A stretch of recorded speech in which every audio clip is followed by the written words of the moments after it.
On October 25th, the SGJC community welcomed in presidential appointee Lanikque Howard as she shared with us what it's like to have a job within the Offices of Family Service and expressed the importance of a community. I had the opportunity to interview Deborah Johnson and Dean Jacqueline Jones to get their insight on the event. So being the Deputy Assistant Secretary for External Affairs technically means that I do work on behalf of the agency that is specific to our initiatives and our priorities, and then communicate that to our stakeholders and to our partners, and even more importantly to families and communities. There is a lot of work that goes into being able to reach people where they are in communities. So we are across the country talking to tribes, territories, states, but more importantly to our community partners, and those community partners being philanthropic, faith-based, and those who are dealing with children and families. Okay, so can you please explain how important it is for families to be connected within their communities? I feel as though communities now are kind of more insulated, and what we need to be able to do is reach out more to our communities, and the only way that we can do that is by having people out there who are encouraging community engagement and community support. It is one of the number one things that helped me get to where I am now, is just having that community that surrounded me and supported me and helped me get to where it is that I am. What's your advice for students that want jobs outside of their communications degree, outside of their fields, that want to connect their jobs with, the government or just with family affairs? Like, do you feel as though they can tie in their communications degree with outside professions?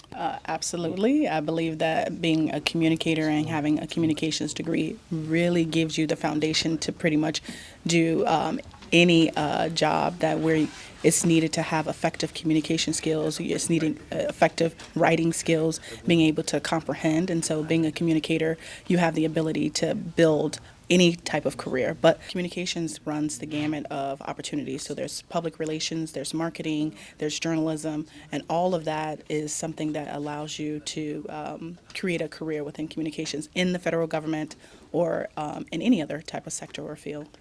Okay, thank you so much. You're welcome.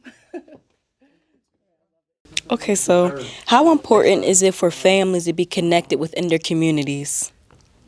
I think it's critical. I mean, everything that we become comes from our communities, where we live, who our friends are, who we socialize with, where we get information. I mean, they're sort of our first sources for news and information, right? So you find out about a job because somebody's aunt or uncle or cousin or brother is working somewhere, and they say, oh, we got jobs. Y'all need to come down and apply. You do that when you're in high school. You do that when you're in college.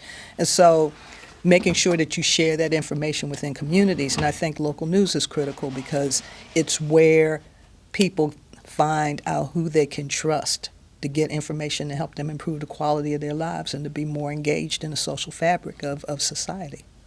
Okay, and one last question would be, do you have any advice for students that want to tie in their communications degree with outside professions, such as, government or business? Like, how would they be able to do so, and what advice do you have for them? I think that that regardless of what your major is, whether you're in journalism, whether you're in production, whether you are in strategic communication, all of that lays the groundwork for the ability to do almost anything. I think that employers want people who present well, who can explain ideas and share information with people, and they're looking for good writers.